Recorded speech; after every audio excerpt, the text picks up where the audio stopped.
try to make it new. You can't fight it when it feels so true. You drive me crazy like no one else. The final moment before I lose myself. And it's no use working 9 to 5 if you want more than to stay alive. So come on over, we can make it through. Take my hand, I know just what to do. On the beat, keep dancing through the night. We stay up until the morning light, the morning light. Oh, so come on over, we can make it through. Take my hand, I know just what to do. On the beat, keep dancing through the night. We stay up until the morning light, the morning light. Oh, the morning light. Oh, I just wanna be your Superman. Come fly with me, just take my hand. Hello, hello, hello, hello, one and all, and welcome back again. Welcome, welcome to Just Us Girls. I am so excited again, once again, to be here. We're coming at you, we're coming to you. And as usual, as we always say, get the cat, get the dog, get everybody. Come get the popcorn because we are ready today to really share some good stuff with you today. All right now. So today, we are going to be discussing signs that you are in a dysfunctional relationship. Signs that you are in a dysfunctional relationship. And we are going to share some things with you.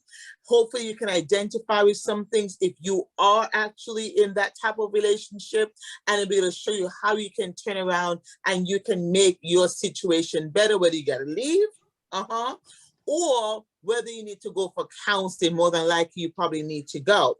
So we are going to get started. Get your notebook, get your pen, get your paper.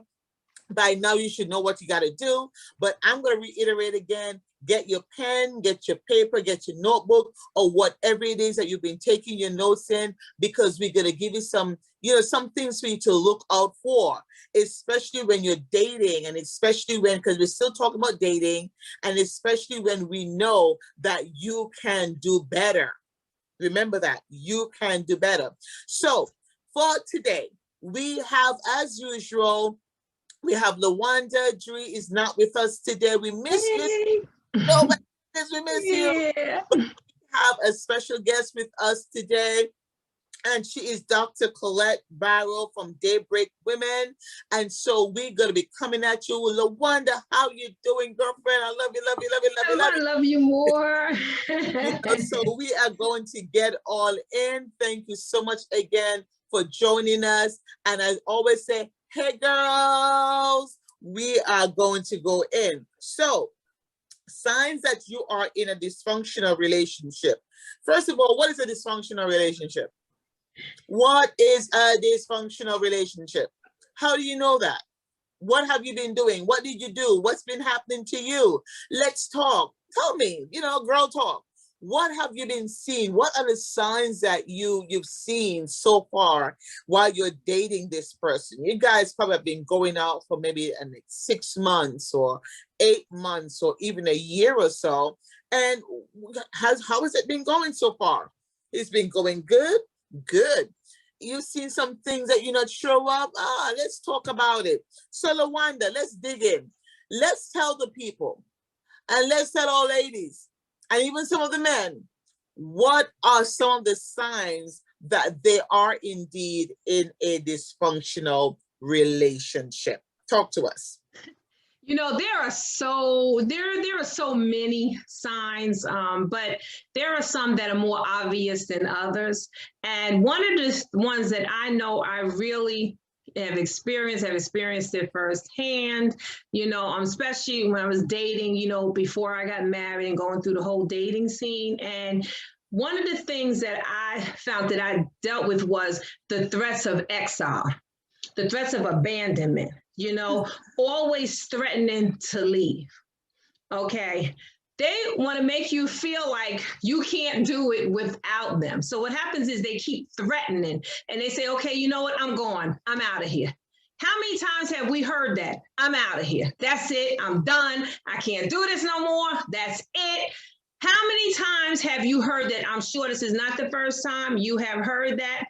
And it's sad because what happens is once it's already said, now it opens up a wound.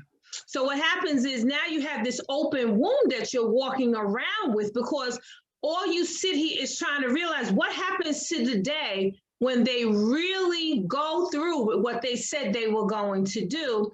What does that do for me? What position does that put you in? So it brings you to this point that you find yourself dealing with the threats and you say to yourself, okay, am I going to wake up one morning and I'm going to be abandoned? Are you going to tell me one day you're going to tell me you don't want to be bothered? I don't know about you, but I've been in that situation, and I believe in being transparent and being truthful, because that's what's going to help you. Because if I sit here and sugarcoat it, that's not what's going to help you. So I lived in a situation like that, and I didn't realize I was in a dysfunctional relationship. I didn't think anything of it. I'm like, okay, all right. I said, he's not going anywhere. I don't have to worry about that. But he kept threatening it. So the more he threatened it, the more I believed that that's what was going to happen. But that's only because it gave him the power. And that's why he kept doing it. So we find ourselves going through that, especially when we're dealing with the threats of abandonment. And then don't leave out uncertainty, because uncertainty is you never know how that person is going to be when you're with them. You never know whether it's going to be Dr. Jekyll today or if it's going to be Mr. Hyde. You don't know who it's going to be. One day you come home, everything is okay. The next, they don't want to talk to you. They don't want to see you, or either they don't want to call you. You're dating. You hear from them one day, then 6 days go, you don't hear from them. So you're putting yourself in this place and you're like, wait a minute, now I don't know who you are. I thought I did, but now I don't know. So you find yourself putting this through yourself mentally. This is almost, this thing takes you mentally. If you don't watch it, it's going to take you mentally, and it's going to put you into a place and you wonder, is it me? I don't know about you, but I have been in that place where I said, is it me? Is there something wrong with me? Am I the one? Wait, maybe it's me, But when you find that that person is always flipping, they're doing flips, backhand springs, carts, you don't know what they're going to do next. You don't know. You see them one day, they're happy. The next day, they're angry over something you don't even know what you did. You're mad at them. So, and what happens is we're dealing with these dysfunctional relationships that are not healthy. They're not healthy. When you're dealing with them, you're dealing with functions. You're dealing with things that are not normal. Well, you're not supposed to treat people like that. But we go with it and we don't say anything. So we think it's okay, and they think it's okay. That's why they keep doing it. And it's not good because it's not healthy for you. So the one that's watching this today, it's not healthy for you, because maybe you deal with the uncertainty. Maybe you deal with the threats of the exile and the abandonment. So this is something that I know, well, definitely two on the top of my list that really, really don't know. I really feel like really need to be addressed. They do, because there's so many that are living in this place today and don't know what day is going to come that they walk out that door. They don't know what day it is. But I do want to say this one. If they decide to walk out, help them walk out and keep going. Because that meant that, you know what? They were never meant for you anyway. So I'm going to help you today. Just in case you was wondering, trust me, the same way that God's been taking care of you, he will keep taking care of you. So you don't ever want to have somebody give them that much power. So what happens is they think you can't do without them. Even if you can't, fake it till you make it. I don't care if you're struggling, drinking water every day. You might have to be on cheese and crackers for a couple of days, but you know what? You'll make it work. Trust me. But it's better because you'll have your sanity. You'll have your mind. And this, you can't put a price on this. You can't put a price on it. Mm-hmm. I love that. Priceless. You cannot put a price on that. I love that. Listen, help them. Help them. Listen, we'll help you. I'll help you pack your bags if you have too, because and I don't sometimes I wonder why is it that someone stay in that type of relationship? Now, we're here to help you because, and let's say you're actually dating right now. You're dating. You're in a dating phase. You're not even married yet. And the sad thing about it is some people see these signs. The relationship is dysfunctional, and then they'll brush over it. They'll sweep everything under the rug because they're so, I would not use the word desperate. They're so longing, they're so wanting to get married. So they go into this marriage and all the signs are there. It is better for you to see it. We're here to help you see it. You recognize it, and what you do, get help to get out of it so that you do not go into a marriage with it. And the next thing you know, you're like, well, and he'll turn on, he said, but this is how I am. You know this from day one. I didn't change. He didn't change because he showed you who he was from the get-go. And you failed to acknowledge it, and you failed to act upon it. So come on, Dr. Colette, tell us what it is that you have to say today. Well, LaWanda mentioned, she stated that about dysfunction being abnormal, right?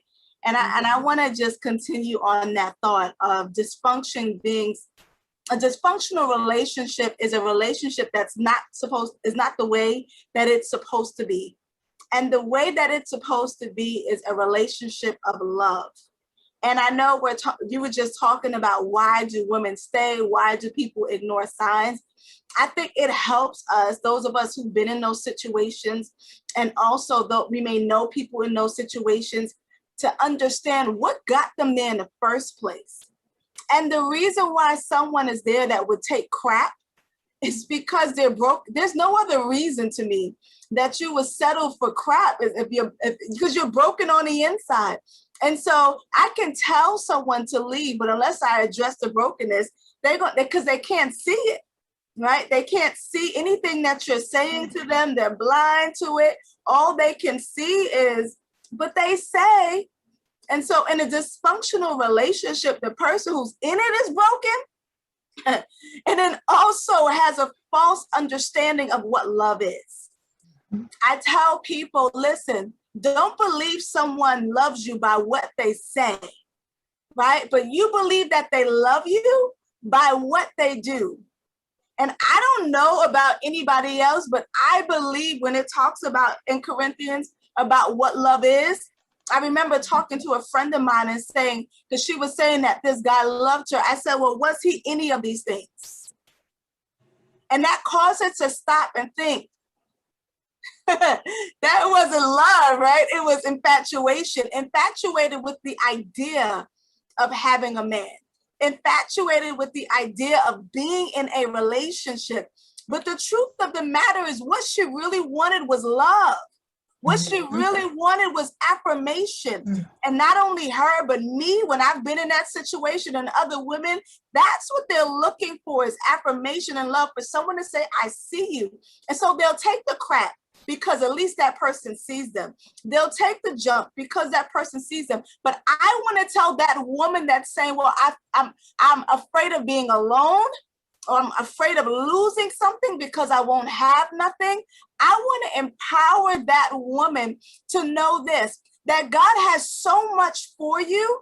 And the love that's supposed to come from a man, if you're a woman, is a love that is patient, a love that is kind, a love that is gentle, a love that suffers long, right? A love that gives, doesn't take, but it gives.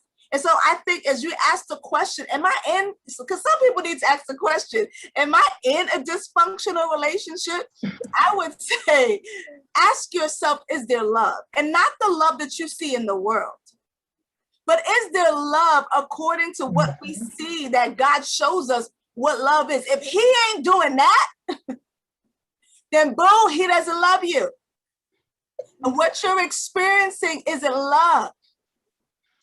Right? If he loves you, he will honor you.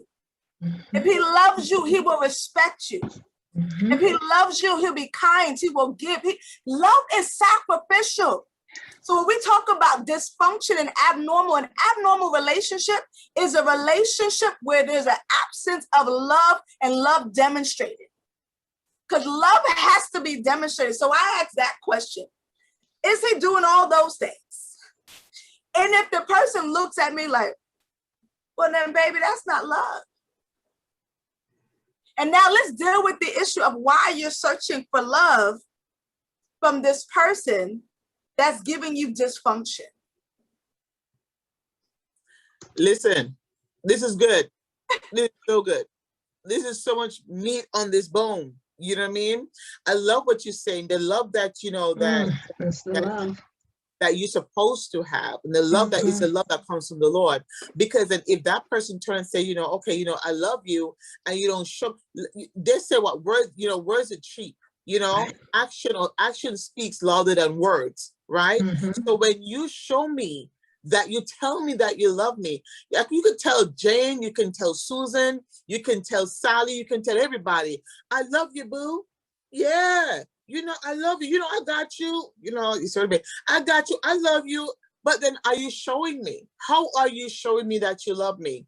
How are you treating me? How are you speaking to me? Are you speaking to me, you know, with respect? Are you speaking to me in, you know, in a way that, you know, I can receive that and knowingly? Are you showing me? I'm not talking about bringing the flowers either. Okay, that's beautiful. But then hear this good, because then after someone has been abused, and we're going to get to that another time, what happened, you have the what's called the honeymoon stage, where that person come back and say, oh, I'm sorry, and they bring you flowers and they bring all these things, and you're like, oh, he loves me. No, if someone is speaking to you in a irrational way, or speaking to you, you know, in a way that is disrespectful, no. We spoke about this before, is for you to have that self-love, know who you are before you even get into this type of relationship. Know who you are. We said to you, make a list of things that you want in a relationship. And here's a good part about it. You make your list, and you may have a long laundry list of stuff. I don't care how long it is, okay? You make that list and you check off on that list the things that you have been experiencing. Now, if you come to item number 10, item number 10 says respect. And if Broham ain't respecting you, you know, guess what? It's time for you to say, well, you got to hit this road, because I deserve better than that. I deserve to the respect that, because I respect myself. And if I respect myself, I expect that. I expect something from you, and you can't give it to me. Why am I going to be in this relationship with somebody who really and truly does not even respect me? Because like I said, he's not going to change. You get into a marriage with this, and it's going to be the same thing, the same cycle over and over again. And you wonder why. Well, I showed you. I told you, boo. You know how I am. You know, I ain't changing for nobody. This is me. This is how I am. You know what I mean? So ladies, we're here to empower you and to let you know that you deserve better than that. Okay, so we say, okay, you're in a dysfunctional relationship. How did you get here? How did you get here? What was going on? What's going on in your life? Where are you? Where are you emotionally? Where are you socially? What is going on in your life so that you'll receive or you'll accept a man treating you this way? Let's talk about it. What are some of the things that's going on with that individual? We can say low self-esteem and the whole nine. Go ahead, Dr. Colette. Oh yeah. So the tip of my tongue, definitely low self-esteem. I think that I can identify with this in my past, where you don't think you deserve it or that you're worth it. Mm-hmm. You don't think that you're worth. Mm-hmm. You have such a low view of yourself that you're willing to take the junk. Mm-hmm. You find that, you know, you find that so often. I mean, just so funny, you know, ironic with what you said, but it's true, because you find that more often than not. And what happens is, I think once you've been in a relationship for so long, like it becomes normal to you. It becomes almost a normalcy for them now. Normalizing dysfunction. Yeah. Like that. Yes. It's like it becomes the norm for them. And one of the things I find, I can go back to myself and just realizing how many times, because I want to help somebody today, is we stay in a relationship, and sometimes because of our childhood and because of the way that we came up, we saw certain things, and watching those things and growing up, we do begin to think that that's the norm, that maybe that's the way it's supposed to be. But just because you saw that growing up does not mean it was the right thing. It doesn't mean it's just something that maybe was happening in your household. It's what you grew up with as a child, but it doesn't mean it was the right thing. So I find that so often that you come to this place in your life and you wonder and you say, why did I settle? So many times you have questions that you don't have answers to because you keep saying, but why do I settle? Do you notice, I find for myself, I don't know about you, but I just kept attracting the same thing over and over again. And every time it was dysfunctional. And every time I'm like, wait a minute. But then you know what? To honestly tell you the truth, I'm gonna help somebody today because you know why? We can only blame them but so far. And here's the reason being.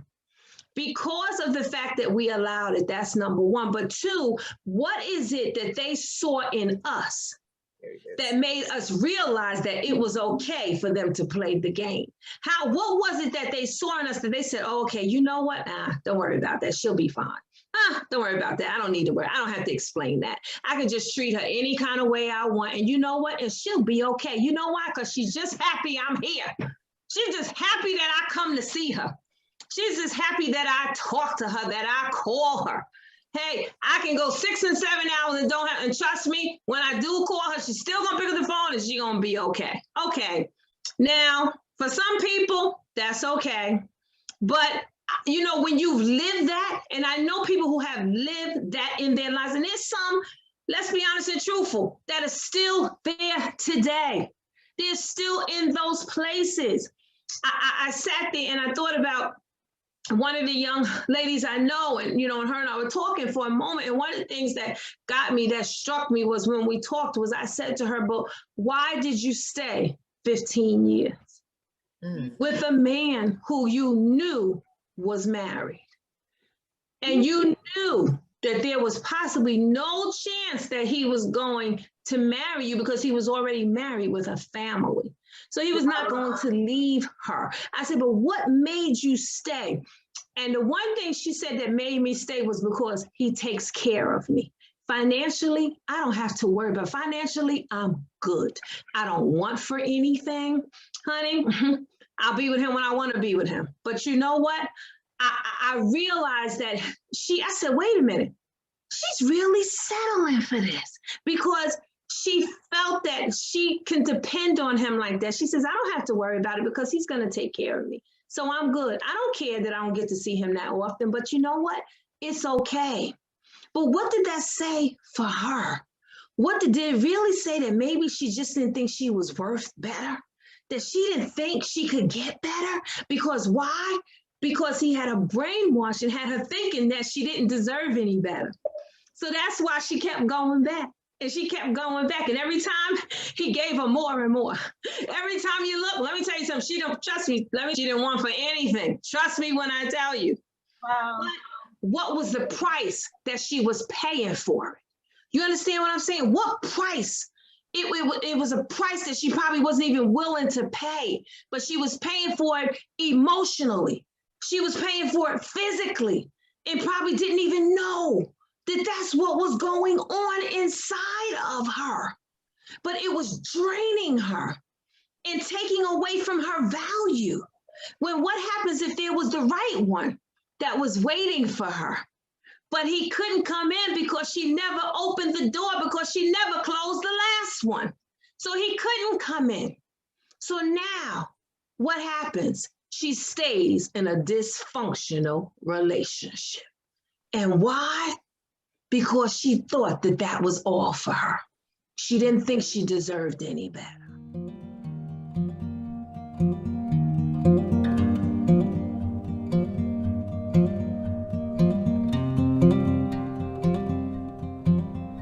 So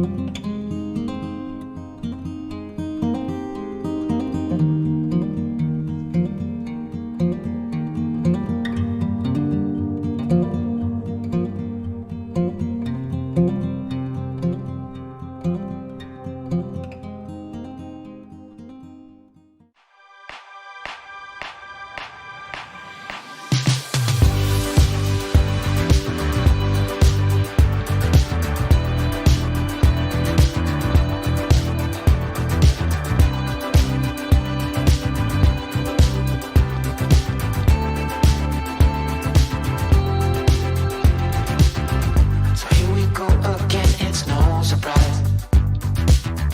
'Cause we know better than to roll the dice. So take this love and try to make it new. You can't fight it when it feels so true. You drive me crazy like no one else. The final moment before I lose myself. And it's no use working 9 to 5 if you want more than to stay alive.